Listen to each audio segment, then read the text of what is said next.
Have you ever felt like conversations are a puzzle where everyone else has the pieces but you? This is a deeply personal experience for me, one that causes me a lot of anxiety. Today, I'm diving deep into the world of social communication through the eyes of someone autistic, unraveling some of the hidden challenges, misunderstandings, and my journey towards understanding the unspoken language of social interactions. Social interactions can be overwhelming and confusing for many of us, including myself. It's more than just talking, it's an intricate dance of cues, gestures, and unspoken rules that many find elusive. Every autistic individual's experience with social interaction is unique. While some may find themselves confident in social settings, diving into conversations without hesitation, this doesn't always mean that they grasp the subtle nuances of social communication. They may appear confident and perhaps believe that they don't have any social communication challenges, yet they say and do things which others around them feel break social communication rules. For example, talking about things which are inappropriate to the setting, or standing too close to others, or being overly tactile, or maybe they're very loud, or conversation revolves around them and isn't particularly reciprocal. Personally, starting a conversation has always felt like stepping into unknown territory.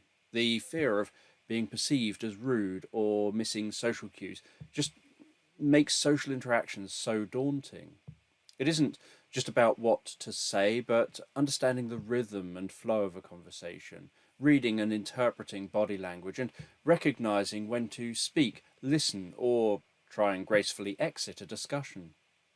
In therapeutic settings, I've learned the importance of intentional communication, how to foster a dialogue that isn't just about expressing my thoughts, but also inviting and valuing the perspective of the other person and making them feel like they're the center of the communication experience. Yet, applying these skills outside of a controlled environment remains a challenge for me. The root of social communication difficulties in autism often lies in an inherent difference in observing and learning from social interactions. We're just wired differently. Unlike neurotypical children who absorb social cues naturally from their surroundings while they grow up, autistic individuals might not instinctively pick up on these subtleties. It's not a lack of interest, but just a different way of perceiving the world. Growing up, I was fascinated by patterns and sounds, from the repetitive whistle of a bird to the rhythmic cadence of a word or phrase. These captured my attention, yet the social significance within what people say and do, and what I'm expected to say and do, often eluded me. It highlighted a unique aspect of autism, what many refer to as context blindness, where the bigger picture of social context isn't naturally grasped, like reading a random conversation in a book where all you can see is what the characters have said. You don't know what type of book this text is from. There are no included references stating how any of the characters feel, and so you have no idea how you should think, feel, or react to what you've just read. So imagine the interaction. I've just come from there now. I don't know what time we will be meeting later. Okay, let me know when you're back home. How should someone think, feel, or react to this exchange? Has the person been at a funeral and they're referring to a wake which will be taking place later? Have they come from a job interview and they're referring to a planned meet-up with friends later? Have they come from a bakery where they were picking up a birthday cake and they're meeting later with friends so that they can give this cake? Does this exchange take place over the phone as the person's heading home from somewhere and their friend wants them to perhaps get in touch once home to discuss what time they'll be meeting later? Is the okay, let me know when you're back home a statement about safety where the person wants to know the other person has got home safely? Or are they asking the person to let them know what time they'll be meeting later once they're home? Is this perhaps from a crime novel and the person's come from a crime scene?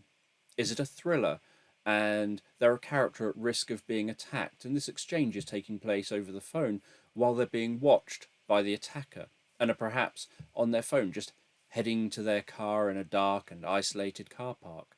Is this from a romance novel and the person's sharing about a first date? Are these two men talking, two women talking, a woman talking to a man talking to a woman, a teenager talking to a friend or to a parent, a partner talking to their partner, two friends talking, an employee talking to their boss? How do each of these different contexts shape how you might think, feel, or react to this very simple exchange? We're all unique and we all have a need for connection. And how much connection each of us has a need for varies from person to person.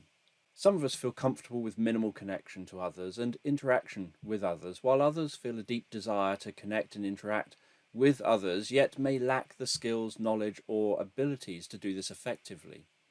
Understanding social communication when you're autistic is like piecing together a puzzle without seeing the picture on the box. It's a journey of learning, unlearning, and relearning how to connect in a world that speaks a different social language. But every step forward, every piece found, is a victory in understanding ourselves and how we relate to others. When working with autistic clients in psychological therapy, especially undiagnosed autistic clients, they may well be unaware of what they're unaware of. They may not even realize or be able to put a label to the challenges that they experience around social communication.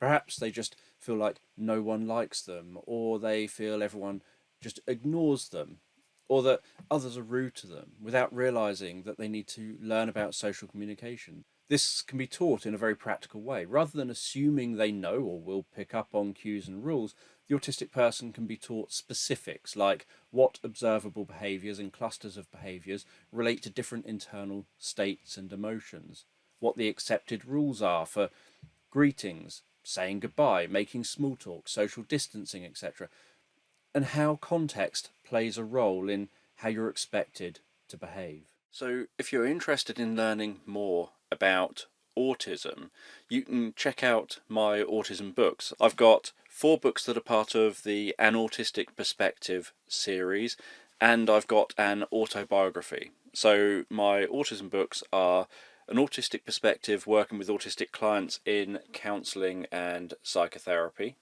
An Autistic Perspective, tips for autistic individuals and others in their lives. An Autistic Perspective, death, dying and loss, where the loss part goes into more than just loss of a loved one. It talks about loss of routines, loss of, like when you transition from primary school to secondary school to the world of work, when you transition from living at home into independent living.